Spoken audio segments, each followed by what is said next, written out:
Chapter 18.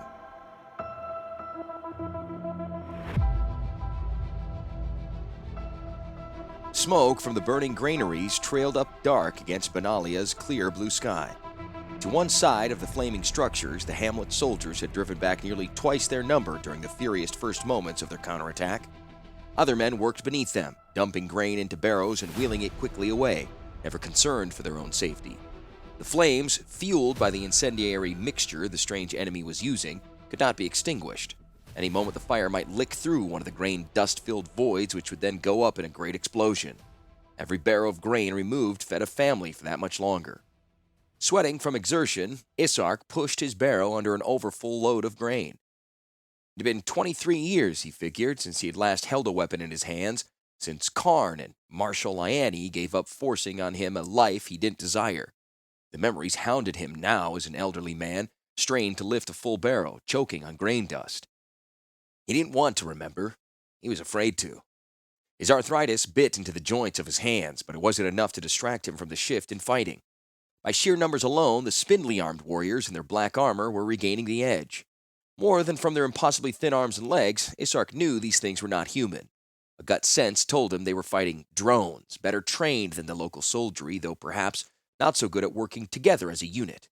However, the Benalish soldiers weren't taking advantage of that, allowing themselves to be drawn away from each other, broken into several small fights where the enemy's 2-to-1 advantage would spell immediate ruin. Isark knew the soldiers should be sticking to a tight line of battle, even a 3-sided box where the attackers would foul themselves if they pressed in with greater numbers. He also knew he should be keeping his mind on his own responsibilities. What good would saving the grain do if the battle was lost? The black enemy would only set upon it again.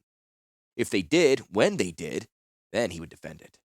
They all would. But what would happen if all the farmers, now busy moving grain, placed aside their duty and ran to the battle now? The enemy would be defeated, the grain lost to fire. That was the advantage of caste. Everyone knew his place and responsibilities. Almost everyone. One person broke away from the granaries, grabbing a wide-bladed, curved hoe used to push the grain around. He set one foot against the head and another against the shaft and bent the blade out straight. With his impoverished polearm, he ran to the side of the Benalish warriors, yelling, "Kevashin!" Isark stumbled, spilling his barrow over onto the ground, and he recognized the other by build and voice. Patrick, his son. "No!"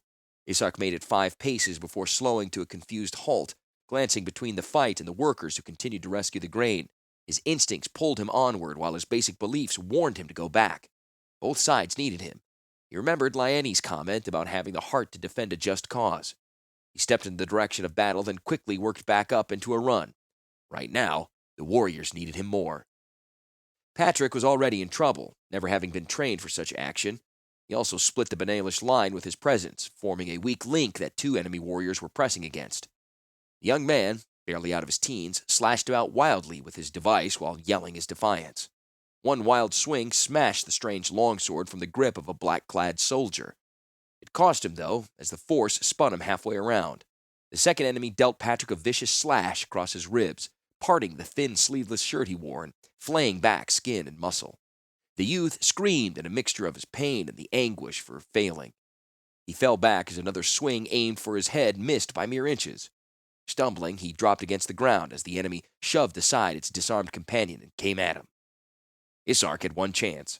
Ignoring the fallen sword that lay next to Patrick, no time to snatch it up, Isark lashed out with his foot, aiming for the other's wrist. He connected solidly, knocking the other's stroke awry and falling to the ground next to his son as he lost his own footing. Pain flared in his hip for the rough landing. Still, not the worst move to make, he decided, grabbing up the sword that now lay between the 2 farmers. Its long metal handle felt strange in his hands, and his arthritis protested the angular grip, but the lethal weight seemed to suddenly add strength to Isark's arms. He brought up the slightly curved black metal blade, parrying a quick backhand slash which would have opened up his own chest. The sword had an impressive reach, so he brought it around and bit deeply into the standing creature's ankle. It screeched as it stumbled back, giving Isark the time he needed to climb back to his feet. "Pull in!" he ordered. "Don't split apart! Form a solid line!" For the Benalish warrior to his immediate left, the advice came too late.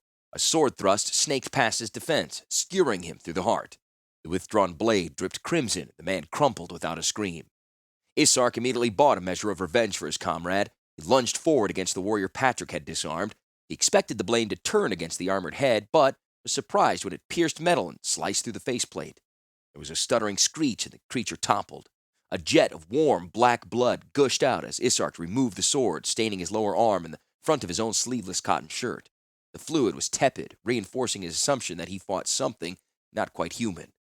The remaining guards were pulling back into line, but now Isark faced a pair of the dark-armored soldiers, his own remaining and the opponent of the luckless fellow who had dropped on his left. They hammered at him with their own weapons, pressing forward in staggered attacks, trying to drive him back. Except on the ground just behind him lay his son, hands pressed over his wounds in an attempt to preserve his life. Isark refused to give up 1 inch, turning back each stroke. He planted his feet solidly against the ground, waiting for the next disconcerted rush. It came, one of the enemy warriors leading the other by a long second. Isark parried with the circling maneuver Lione had demonstrated to him so long ago, using the attacker's strength against itself as he twisted the blade's tip around and led the cutting edge of his own opponent's sword right back into the creature's own shoulder. It severed its own arm, the mechanical limb dropping off with a spray of foul-smelling oil.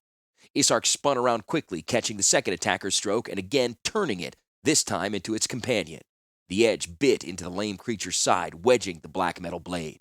A quick backslash by Isark took the armored head off the second warrior. Dark slime and oil spewed out, drenching his sword arm and staining a dark swath across his body. At the far right, the last Benalish warrior in line traded a deadly embrace with one of the enemy. Both swords buried themselves into the other's body. They fell together in death. Still, the odds didn't look so quite uneven now as 5 men faced off against 7 attackers. There was no apparent communication, but the enemy warriors began to withdraw. The one Isark had crippled pulled the sword from its side and limped away on its own strength. They were heading out into the low hills surrounding the hamlet, wary but moving with purpose now. "What shall we do?" one Benalish guard asked, nodding toward the retreating figures. He glanced around to his companions and obviously included Isark. The respect they showed the farmer as each looked to him for guidance spoke volumes. Isark avoided their gaze. His muscles screamed protest for the abuse he had put them to, and his joints felt as if on fire themselves. Panting heavily, he buried the sword he carried point first into the earth, then knelt at his son's side. Patrick didn't look well, but he might pull through yet.